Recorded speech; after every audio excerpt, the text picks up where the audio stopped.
Okay, the rating factor, episode 2, we've returned. What are we talking about this time? This is never going to work. It's hard for me to take you serious. Listen, Okay, eventually. let's talk about roofs. All right, what do you want to know about roofs? I know what I know from when I was an agent a long, long time ago. You know, But what you let's talk about the different rooftops, things of that nature. know. Okay, you want to talk about Texas first? Texas would be good. Texas, okay. Like the construction of the roofs, what they're made out of, and what we're looking at. Yeah, and then probably more length on the coverage types, the different options that you can get in Texas. Okay, all right. Well, I think if you're going to look at the coverage types, you got to look at the material of the roofs first, so we'll start there. You have shingle roofs, concrete tile roofs, which are like the Spanish tile, Mediterranean. Obviously metal, like the slate metal barns, things of that nature. And then that's the main stuff that we run into in Texas. You have things that insurance companies don't like TPO rolled roofs, which are on a lot of the flat roof homes, like the that modern kind of contemporary style. That's typically a kick out for a lot of carriers. They just don't like it because of the water pooling on top. And then some rubber roofs, things of that nature you'll get into. The insurance companies, again, it's not their wheelhouse, I guess. So they don't really like it as much. But when we're looking at shingle roofs, that's going to be the most common in Texas, and you're going to relay that to the coverage.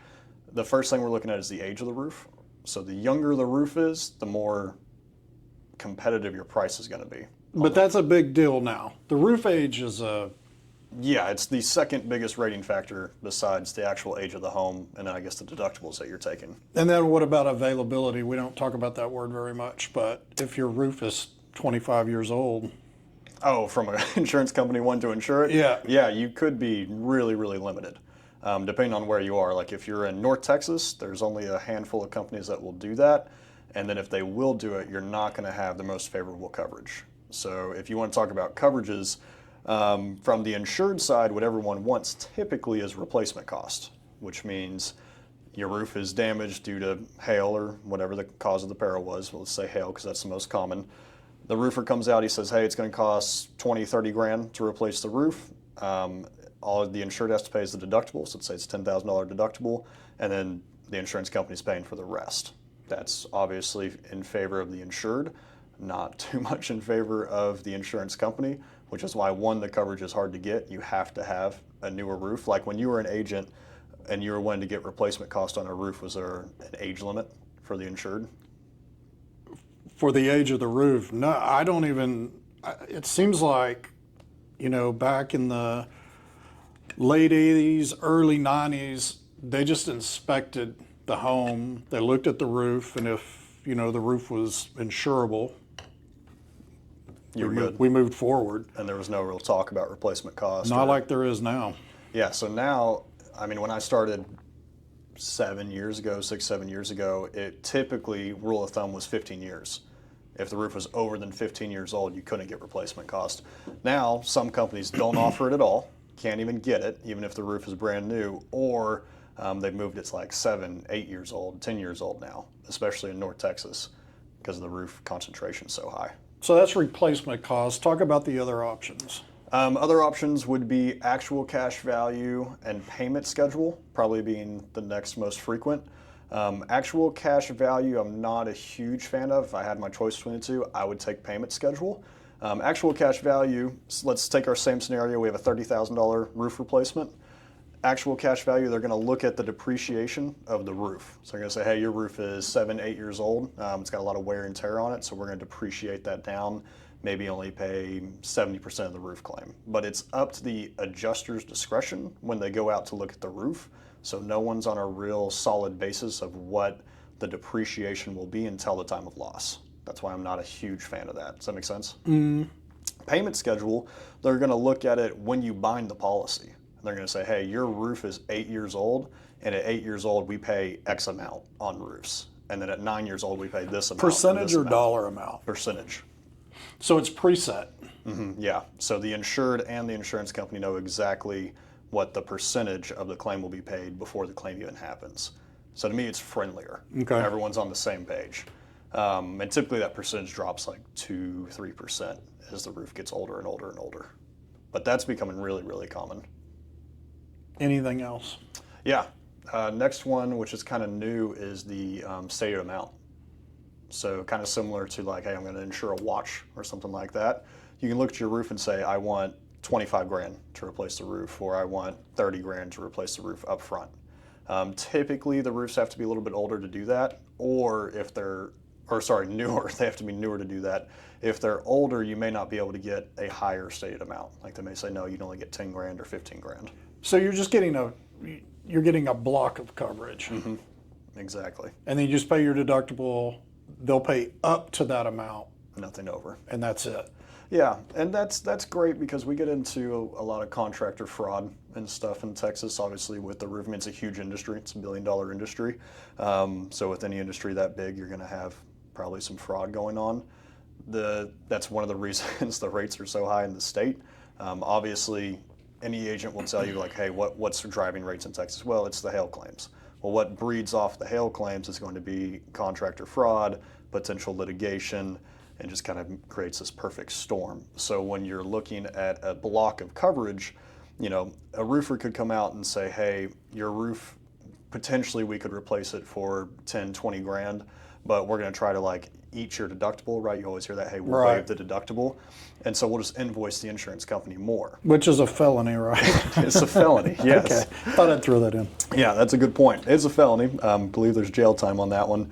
But with the stated amount, you can increase, you know, the invoice you want to send to the insurance company all you want, but we've agreed, like, no, we're paying 15, 20 grand. That's the max we're out of pocket. Okay. So from an insurance company standpoint, it's good. And the other thing from an insurance company standpoint is you can look, in my opinion, this would be what you'd want to know is like, hey, at any given point, let's say in this zip code, if we have a hailstorm, what are we going to be out financially from the insurance company standpoint? Yeah, from their standpoint, so they can predetermine because a lot of losses times in that area. You hear that from the insureds, like, you know, I got with this new company, or a new company came in the state, we got with them, and then the next year their rates really increased. Like, what's happening? Well, they're looking at capacity, right? They're looking at capacity on these roofs, and they've probably taken too much because they came in with a low rate because they wanted to be competitive, and everyone and their dog switched over to them, and now they're going, oh, we have way too much capacity. What if we have something come through?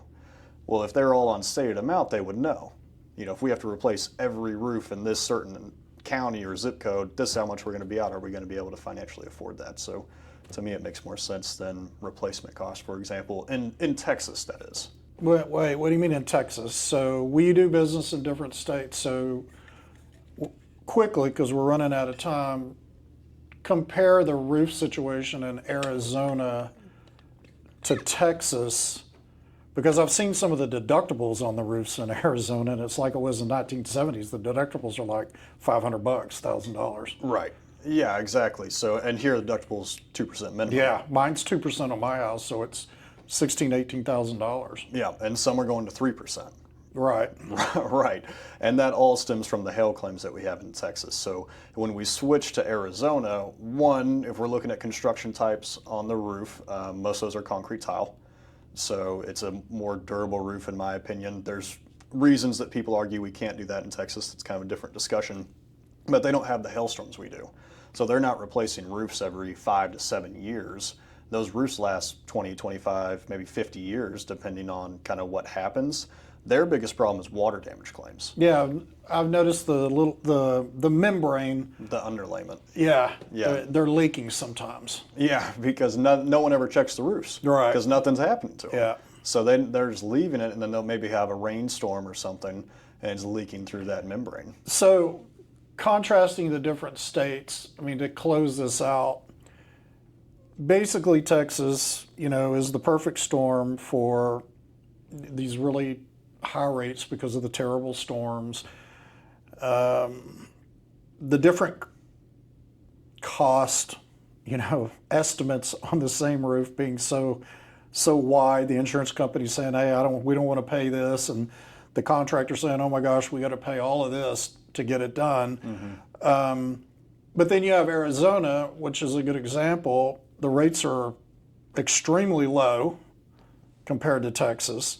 The deductibles are extremely low, but the main difference is strictly the hail damage. Yeah, it's going to be the losses, right? The losses. So I think that's what the people need to take away from it. yeah, when you're looking at Texas and they're saying, well, why is my rate gone from $2,000 to $4,000 to $5,000? My deductibles doubled or tripled, and my coverage continues to decrease. It's because the insurance company's paying that loss. Right. They're continuing to pay that loss. That's why they're saying we can't financially afford to do this. We need to take this back and put it on you guys as insureds a little bit more because we can't sustain that. Where in Arizona, they're going, we'll pay that all day long. Like, we're not even looking at your roof. We can give you a replacement cost. You can have a $1,000 deductible, and your premium can be $1,000. Probably won't change. I mean, maybe go up $100, $200 over the next couple of years. But we're not worried about it because we're not sustaining the losses. Their loss is water, and it hardly happens. You're gonna have a water damage claim there. But in Texas, if you're looking at why are our rates increasing, why are deductibles increasing, why is coverage going down, profitability. Well, let's do this. Let's wrap this up, and then on the next episode, let's build off that and talk about claims in general. The claims process. Yeah, Yeah. All right. sounds good. Episode 2.